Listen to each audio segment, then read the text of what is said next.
Buenas noches con todos los presentes. En estos momentos realizaremos un debate sobre el aprendizaje desde el conductismo, cognitivismo y constructivismo. Cada una de estas corrientes serán defendidos por los siguientes compañeros. El conductismo por las compañeras Stephanie Bolaños y Marieta Castro. El cognitivismo por Sandy Gustines y Yassi Valencia. Por último, el constructivismo por Paula Canacuán y Mercedes Catani. De primera instancia, cada uno va a dar una pequeña explicación de su corriente. Adelante, por favor. Cuando hablamos del conductismo, nos referimos a que iguala al aprendizaje con los cambios en la conducta observable, ya sea respecto a la frecuencia o a la forma de estas conductas. Entendemos que se alcanza el aprendizaje cuando se demuestra una respuesta apropiada seguida de la presentación de un estímulo ambiental. Por ejemplo, cuando se le presenta al alumno una ecuación de matemáticas, en este caso, la ecuación es el sistema y la contestación asociada es lo que se denomina a la respuesta asociada de aquel estímulo. Encontramos también que el conductismo tiene su esencia en la trascendencia de las consecuencias de las conductas del individuo y mantiene que las respuestas a las que sigue con refuerzo tienen más posibilidades de volver a suceder en el futuro. No se contempla ningún intento de establecer la estructura del conocimiento de un estudiante, como tampoco se determina cuáles pueden ser los procesos mentales que el estudiante necesita usar. También tenemos las teorías conductistas, las cuales establecen que el trabajo del educador es determinar en primera instancia los indicios o las pistas para extraer la respuesta deseada ante el estímulo. También organizar las situaciones de prácticas en las cuales los provocadores reaccionan a los estímulos que inicialmente no tienen poder para lograr la respuesta, pero de los cuales se puede esperar que la logren en el ambiente natural de desempeño. También en las condiciones ambientales tenemos que los estudiantes puedan dar las respuestas correctas en la presencia de los estímulos correspondientes y así recibir refuerzos por las respuestas correspondientes. Al hablar sobre las bases del desarrollo y la adquisición del aprendizaje dentro del conductismo, se encuentran tres principios principales. Primero tenemos lo que es el aprendizaje por condicionamiento clásico, que este postula que los individuos pueden aprender asociando estímulos previamente neutrales con estímulos que generan una respuesta automática. Por ejemplo, si a un perro se asocia la hora de comer con el sonido de una campana, eventualmente este podría empezar a salivar cuando escuche este sonido, incluso si no hay comida en sí presente. En este proceso de asociación y respuesta se puede aplicar a diferentes contextos de aprendizajes. Después tenemos el segundo principio, que es el aprendizaje por condicionamiento operante, en donde el condicionamiento operante se basa en una idea de los comportamientos de los individuos que están influenciados en sí por las consecuencias que siguen a estos comportamientos. Si un comportamiento es seguido por una consecuencia positiva o recompensa, es más probable que se repita en un futuro o no. Por otro lado, si un comportamiento es seguido por una consecuencia negativa o castigo, es menos probable que se repita. El condicionamiento operante se aplica en situaciones de reforzamiento y castigo por moldear o controlar el comportamiento. Aquí van a existir dos postulantes como son los castigos y los refuerzos. Dentro de los refuerzos existen refuerzo positivo y refuerzo negativo. Dentro del refuerzo positivo es por ejemplo, cuando un niño realiza las tareas, obviamente va a tener su recompensa, que en este caso sería algo que sea de su agrado. Por otro lado, dentro de lo que es el refuerzo negativo, tenemos que el niño, por ejemplo, realiza su tarea y mantenemos lo que es darle o brindarle algo que sea de su disgusto. Por otro lado, tenemos tanto lo que son los castigos, castigo negativo y castigo positivo. Dentro del castigo positivo, el niño realiza una acción, por lo tal, en su consecuencia, tenemos que brindarle algo que sea de su disgusto, por ejemplo, las tareas del hogar, como lavar los platos, etc. Y en caso del castigo negativo, tenemos que al realizar la mala acción, el mal comportamiento, obviamente va a tener su consecuencia negativa, que es quitarle algo que sea de su agrado. Por otro lado, también tenemos el aprendizaje por modelado, en donde se menciona que el conductismo también destaca lo que es el papel del aprendizaje observacional. Aquí indica que los individuos adquieren los comportamientos y habilidades al observar o imitar a otros. Esto es a partir de un modelo a seguir, por ejemplo, en el caso de los niños, a su padre o madre, o el modelo que crean que esté la persona en el rango superior. Por otro lado, también tenemos que dentro de la sociedad existen lo que son los personajes de los medios de comunicación, y un claro ejemplo dentro de la actualidad son los influencers en las redes sociales.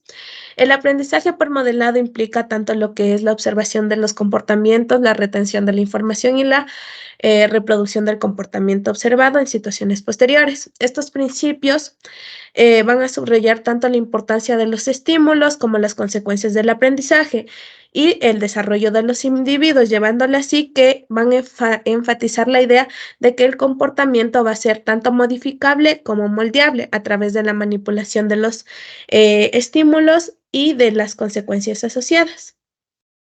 Ok, seguimos con el cognitivismo, por favor. El cognitivismo es una corriente teórica dentro de la psicología y la educación que se centra en el estudio de los procesos mentales y la forma en que estos influyen en la cognición, el aprendizaje y el comportamiento humano. Esta corriente se basa en la idea de que los individuos son procesadores activos de la información, que su conocimiento y comprensión del mundo se construyen a través de procesos cognitivos como la percepción, la atención, la memoria, el razonamiento y la resolución de problemas. Este enfoque sostiene que los individuos procesan y organizan la información que reciben del entorno a través de estructuras cognitivas como esquemas y representaciones mentales. Estas estructuras cognitivas actúan como filtros y marcos de referencia que influyen en la forma en que percibimos, interpretamos y recordamos la información. El estudio de la cognición se centra en entender cómo los individuos adquieren, almacenan, recuperan y utilizan la información. Se exploran procesos como la atención selectiva, la memoria de trabajo, la formación de conceptos, el pensamiento crítico y la toma de decisiones. Además, se investiga cómo los individuos también aprenden de manera activa, construyendo significado a partir de la formación que reciben y relacionan con su conocimiento previo. Entonces, el cognitivismo ha tenido un gran impacto en la educación como tal, ya que ha proporcionado un marco teórico para comprender cómo los estudiantes adquieren conocimientos y cómo se puede facilitar el aprendizaje efectivo. Se han desarrollado estrategias pedagógicas basadas en los principios cognitivos, como el uso de técnicas de enseñanza centradas en el estudiante, la promoción de la metacognición, que es en sí la conciencia y control de sus propios procesos cognitivos, y el diseño de materiales de aprendizaje que fomentan la actividad de conocimientos previos y la construcción de significado.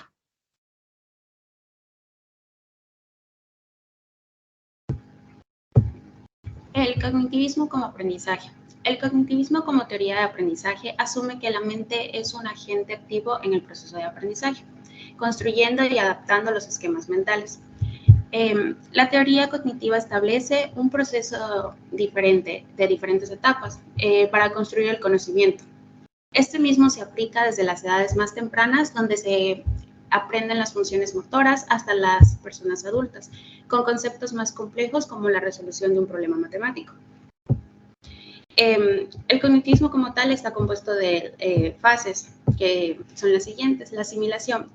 Básicamente se trata de la primera etapa en la que se asocia información nueva con la ya existente. Por ejemplo, si comienzas a estudiar una lengua extranjera, al principio intentarás traducir todo a tu lengua materna, ya que es el idioma que ya conoces.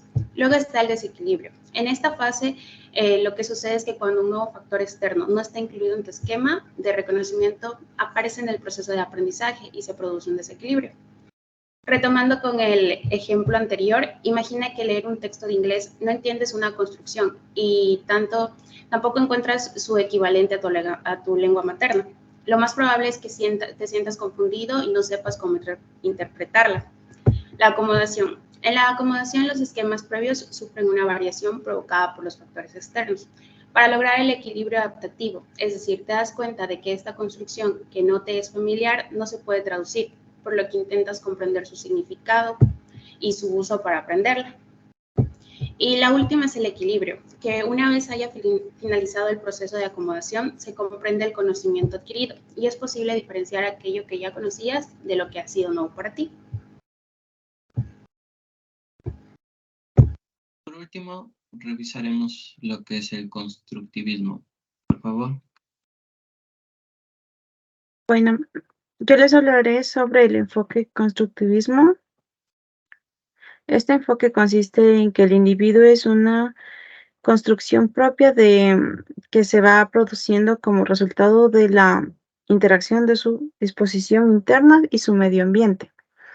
Y por lo tanto, su conocimiento no es una copia de la realidad, sino una construcción que hace en la persona misma.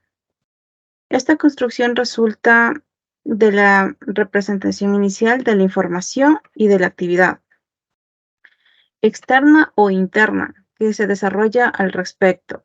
Esto significa que el aprendizaje no es un asunto sencillo de transmisión o de internalización y acumulación de conocimientos, sino un proceso activo por parte del alumno que consiste en enlazar, extender y restaurar e interpretar. Por lo tanto, construir conocimiento desde los recursos de la experiencia y de la información que recibe. La persona debe relacionar y organizar y interpretar los significados. Un aprendizaje eficaz requiere que los alumnos operen activamente en la manipulación de la información, pensando y actuando sobre ella para revisarla y expandirla y asimilarla. Entonces, vamos a dar unos ejemplos de cómo se utilizan. Usar términos cognitivos como clasificar y analizar, predecir y crear. Permiten que las respuestas de los alumnos orienten las clases, cambien estrategias de enseñanzas y alteren el contenido. Preguntan acerca de la comprensión que tienen los alumnos de los conceptos antes mostrados de su propia expresión. Estimulan a los alumnos a dialogar tanto con sus profesores como con compañeros. Buscan elaboración por los alumnos de sus respuestas iniciales. Otras características también podemos decir que el aprendizaje se basa en su propia experiencia. Cada persona construye su conocimiento. El proceso de aprendizaje se da a las necesidades de cada alumno en función de lo que va aprendiendo. Muchas gracias. Bueno, igual agregando un poco más de información con respecto a lo que menciona la compañera Mercedes, quiero recapitular que el constructivismo es una teoría pedagógica y filosófica que sostiene que el conocimiento se construye a partir de la experiencia y la interacción con el entorno. El aprendizaje es un proceso activo, donde el estudiante construye su propio conocimiento a partir de la información que recibe y la interpreta de manera personal. Por lo tanto, el concepto de constructivismo en psicología es más amplio que el de las definiciones de las típicas corrientes psicológicas, como las mencionadas anteriormente, si bien son el conductismo y el cognitivismo. El papel del educador, de igual manera, es nada más proporcionar la información, guiar al estudiante al conocimiento, más no someterlo a una ideología personal o colectiva. Los principales exponentes del constructivismo son Jean Piaget con el aprendizaje interno de construcción, David Ausubel con el aprendizaje significativo, Vygotsky con el aprendizaje del entorno social y Brunner con la teoría cognitiva del aprendizaje. Bueno, ellos son los principales exponentes del constructivismo y dentro de él también existen varias características que merecen ser mencionadas para entender de una forma mucho más clara sobre lo que trata el constructivismo como tal. La primera es que cada persona construye su conocimiento. El aprendizaje se basa en la propia experiencia, la enseñanza también es individualizada, el grado de aprendizaje depende del nivel de desarrollo cognitivo, los conocimientos previos son el punto de partida de todo aprendizaje. El aprendizaje es un proceso de reconstrucción de saberes culturales. El aprendizaje se facilita gracias a la mediación o interacción con los demás y el aprendizaje implica un proceso de reorganización interna de temas. Cada una de estas características puede significar tanto una fortaleza como una debilidad dentro de la teoría del constructivismo, ya que al permitirte construir conocimiento a partir de la experiencia y la información que se te es otorgada, la percepción que tienes con respecto a la realidad es personal y es muy diferente. Y esto también puede ser una desventaja, ya que se desarrolla una anarquía intelectual que puede traer tanto beneficios como problemas. Por eso es importante también compartir las percepciones a través de una negociación social. Para esto existen diversas herramientas pedagógicas que son utilizadas dentro del proceso de enseñanza-aprendizaje y hacen referencia al aprendizaje autodidacta que puede darse por medio de foros de debate, foros de discusión, mapas mentales, también la realización de infografías o artículos de revista, ya que te permite adquirir conocimiento, formarlo con respecto a tu perspectiva y también transmitirlo para quien desee conocer la perspectiva con la cual tú desarrollaste una idea con respecto a un tema en específico.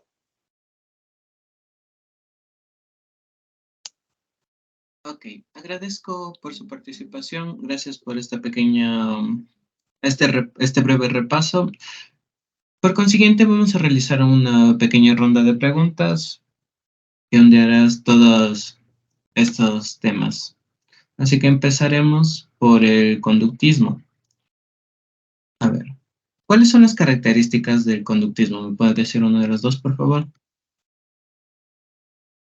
Bueno, las características principales del conductismo básicamente se basan en un enfoque de un comportamiento observable, como se mencionó anteriormente.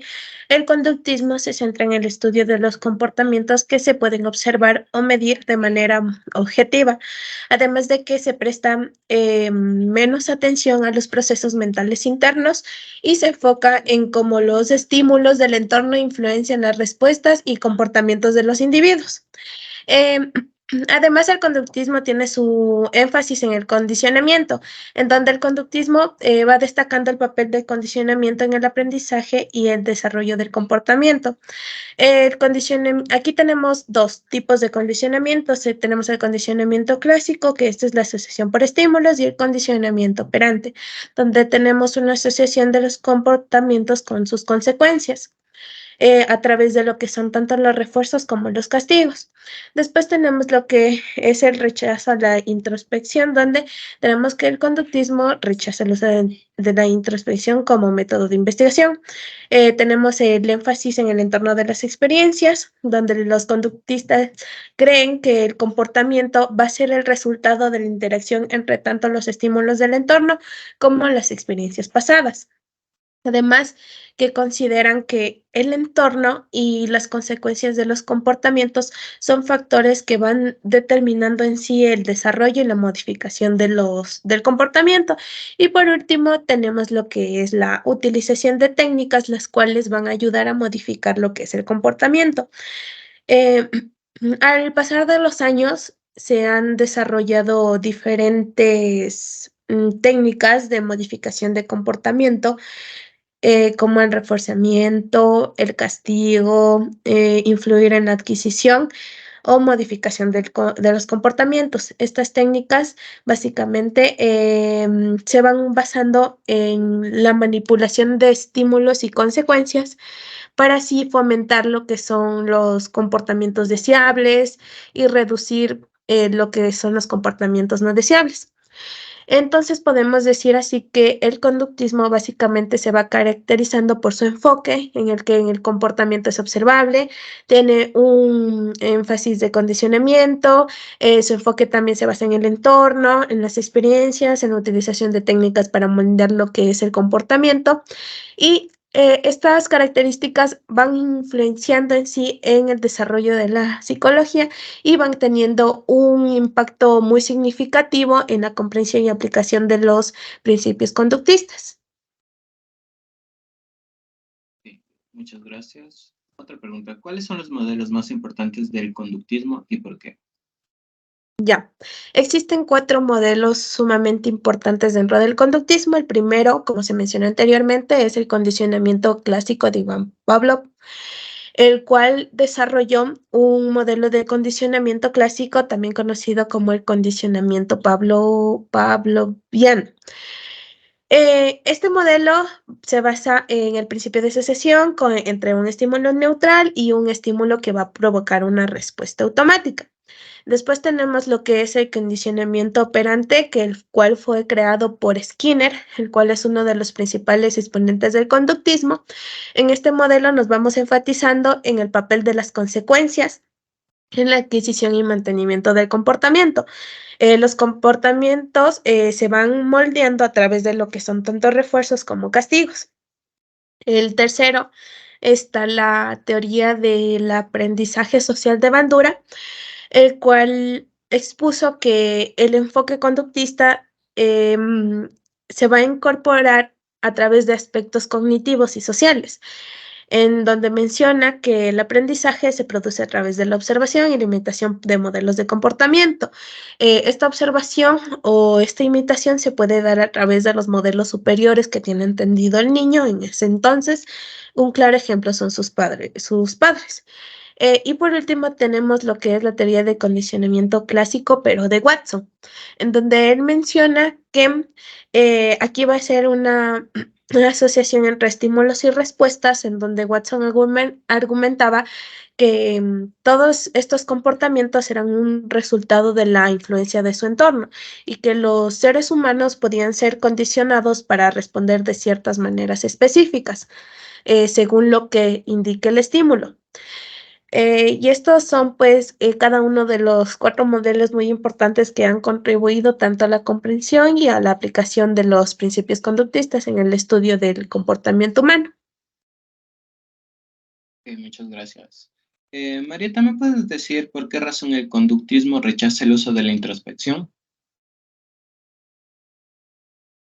Claro que sí. En el conductismo entendemos que rechaza el uso de la introspección, ya que como método de investigación debe su enfoque en el estudio del comportamiento que es observable y medible. Hay varias razones por las cuales el conductismo no considera la introspección como una herramienta confiable para la investigación científica. Varias de estas pautas son la subjetividad, en la cual se basa en la autoobservación y la autorreflexión subjetiva de los individuos. Esto implica que los informes introspectivos pueden variar entre personas y pueden estar influenciadas por sesgos individuales, ya sea creencias personales o estados emocionales. Dado que el conductismo busca una ciencia objetiva y replicable, la subjetividad de la introspección no cumple con estos criterios.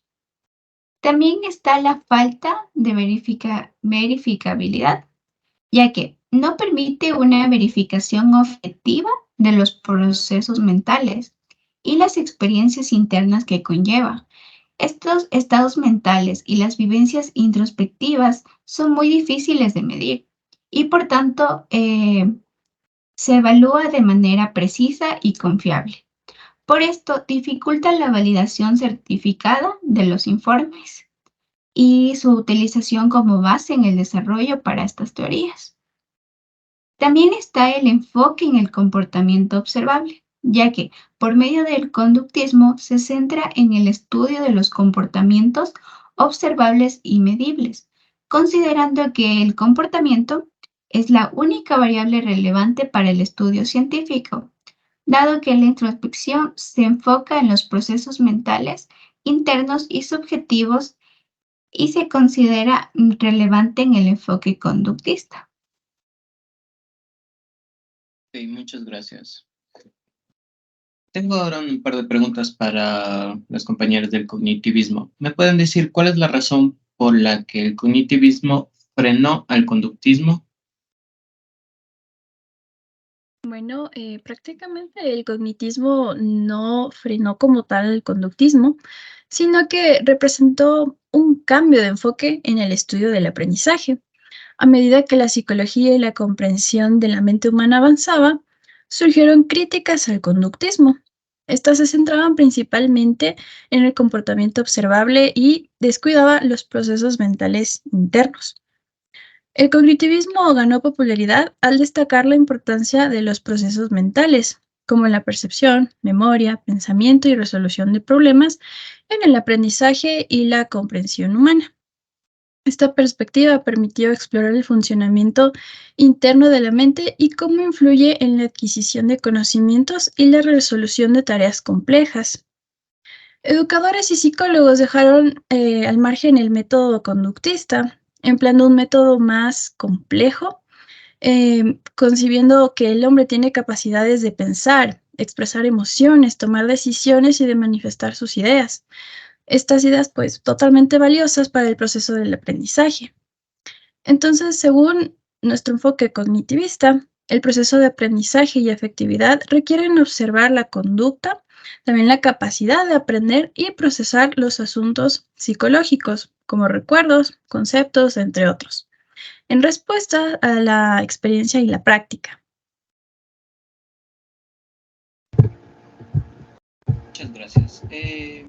Chantal, ¿me puedes explicar, por favor, cuáles son las tipologías del aprendizaje cognitivo? Claro, las tipologías del aprendizaje cognitivo empiezan tras la aparición de las primeras teorías.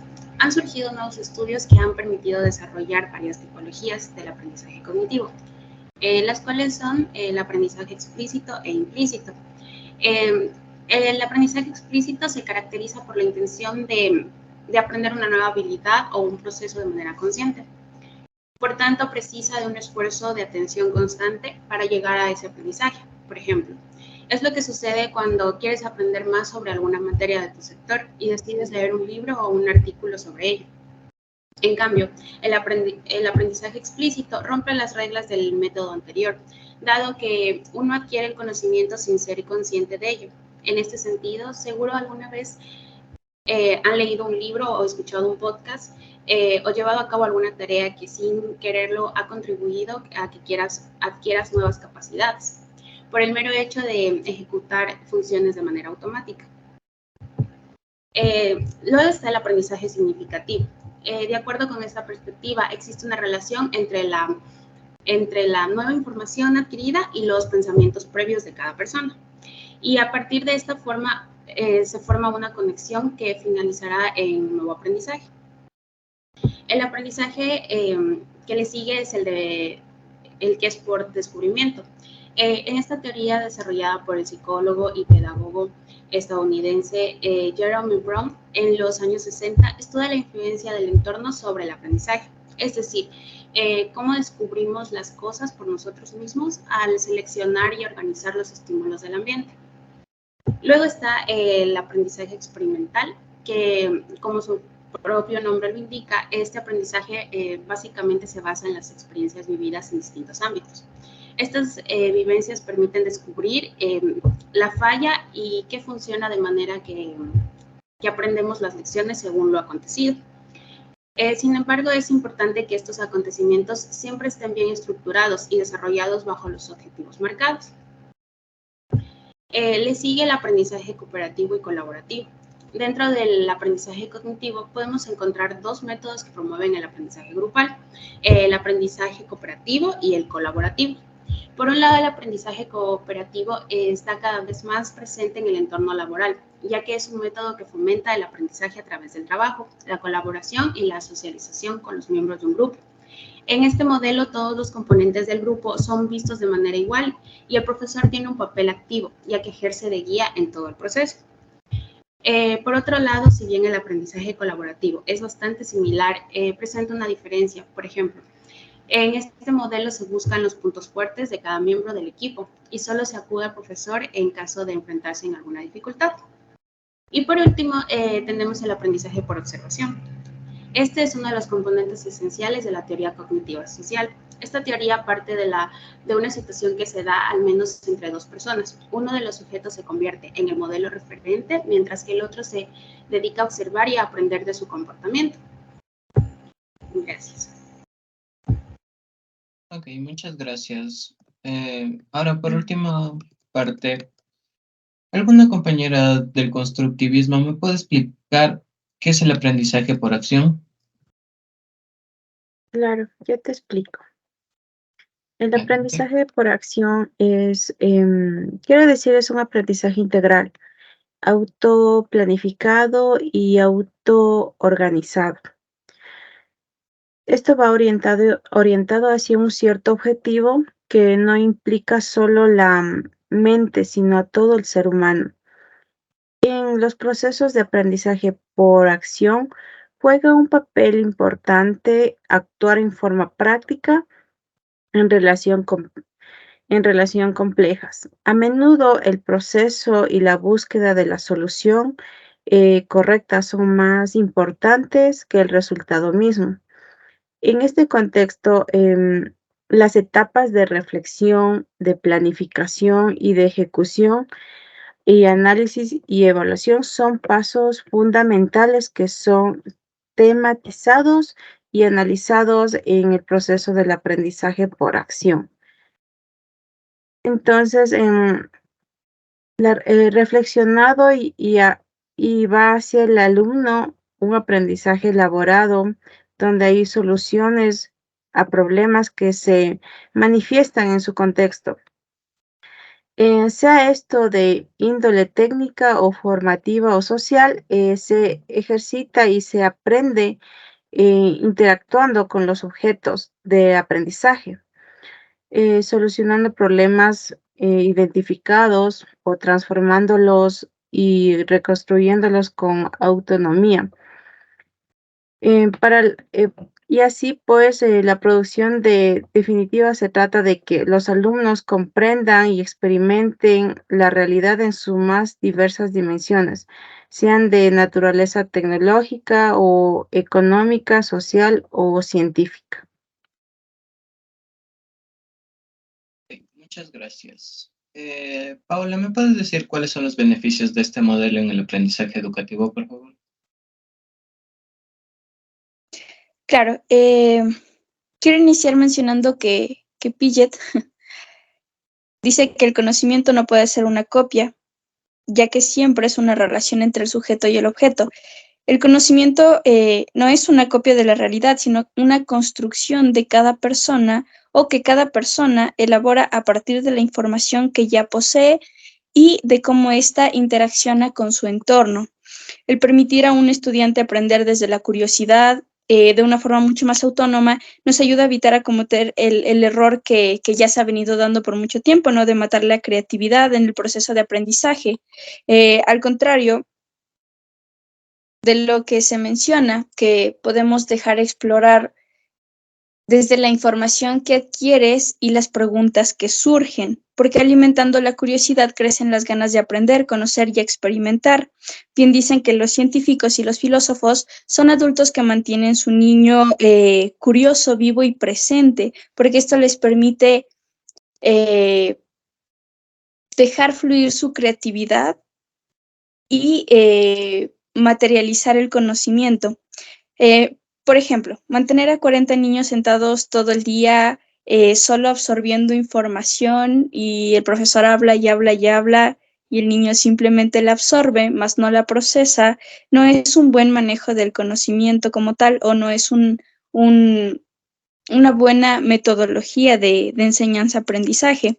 Mantenerlo simplemente oyendo, más no escuchando, en donde no se solventa sus dudas tal vez, o no se permite abarcar el conocimiento desde la técnica del fallo y error, donde no se les permite experimentar, donde nada más se ve presente su cuerpo físico, pero su mente puede estar divagando en mil cosas o contemplando escenarios tal vez no productivos. Reconocer que el conocimiento surge a partir de la curiosidad, la duda, y esto surge a partir del aburrimiento, que también es necesario, también nos hace entender que vivimos en una sociedad con un estilo de vida tan frenético y lleno de estimulación que está matando nuestra curiosidad, nuestra capacidad de aprendizaje incluso. Entonces, es necesario retomar una metodología de aprendizaje que nos permita experimentarlo desde una perspectiva mucho más autónoma, interesada y libre. Ok. Muchas gracias por sus aportes. Con esto damos por finalizado y